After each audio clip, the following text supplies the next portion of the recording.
masih bareng Ceda dan masih bareng UKM Kabupaten Bandung nih. Saya ada di desa Babakan, terus kampungnya kampung Babakan, desa Nagrek, kecamatan Nagrek. Nah, resenya Edo. Nah, saya lagi bersama ibu siapa? Ibu Juleha. Ibu Juleha ini punya produksi kerupuk gendang dan paprosnya apa, Bu? Namanya kerupuk dapros, ada singkatannya. Oh, namanya dapros, kerupuk dapros, sarang kerupuk gendang. Itu namanya nih, Bu. Nah, oke, langsung saya upami di labelan, terus packingnya di langsung saya kenyanya.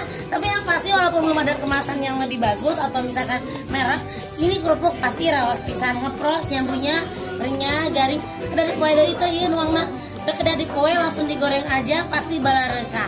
Jadi buat semua warga Kabupaten Bandung dan sekitarnya yang ingin punya oleh-oleh buat canda kamu panginten dan ngirim kami toha merenang amena punya boleh di order saja kerupuk dapros dan gendarnya Ibu Juleha di desa Nagrek, Kampung Babakan, Kecamatan Nagrek.